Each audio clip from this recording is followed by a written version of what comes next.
Hello all, I am Dr. Gayathri, working as Assistant Professor of Chemistry in SNS College of Engineering. Today we are going to see about electrochemistry.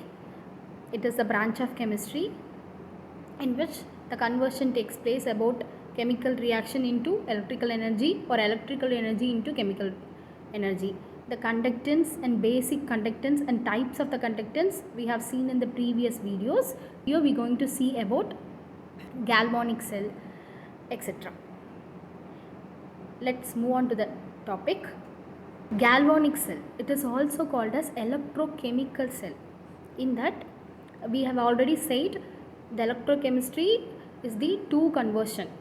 It has two conversion. The first conversion is the chemical energy converted to electrical energy, and the second conversion is energy converted to chemical energy. The first type of the conversion is the best example for the first conversion is galvanic cell.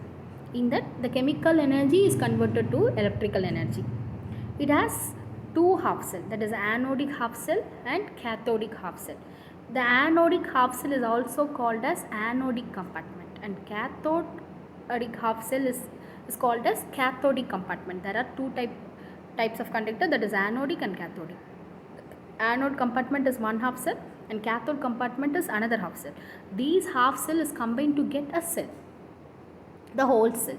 That is, here we are seeing about the galvanic cell. So the anodic compartment and cathodic compartment, there are two types of half cells.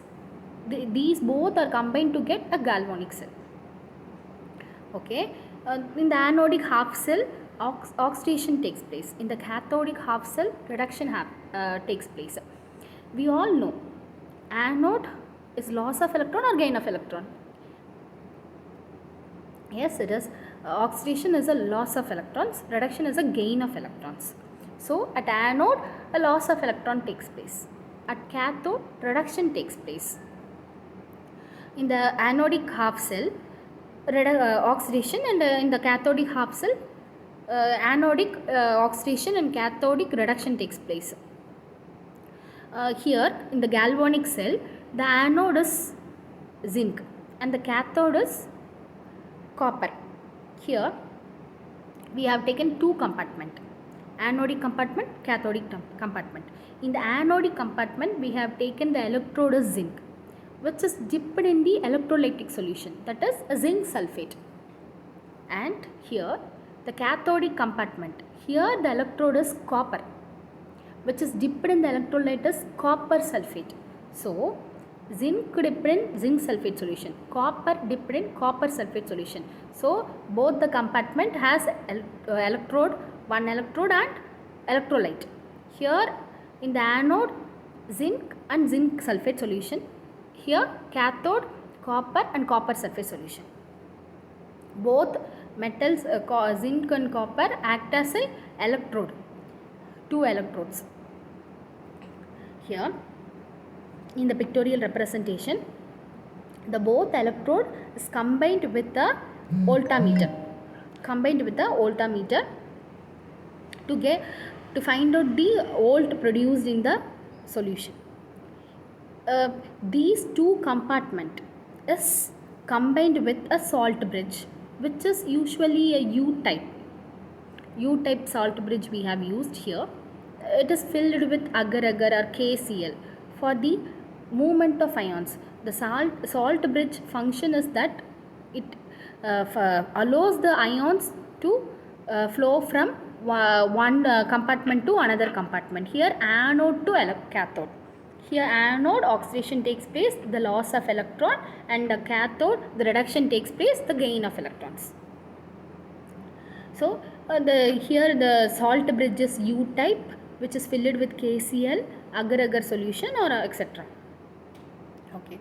Here anode, at anode, zinc is losses 2 electrons, and these electrons is captured by the copper at cathode, and that is reduction, and the overall reaction is zinc loss of electrons and copper gain of electrons, and the overall output of the voltage is 1.1 voltage. The overall output of the current through galvanic cell is 1.1 voltage.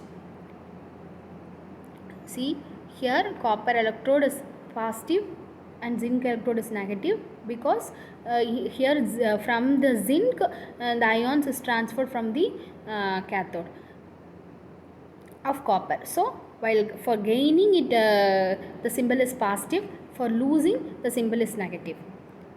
The oxidation takes place, we all know, at anode, and reduction takes place at cathode. So the current flows from anode to cathode. The voltmeter function is it carry out the reaction, and it follows the ions movement in these two solutions, and defined the amount of current flows. That is, for galvanic cell is 1.1 volt overall voltage. Thank you all.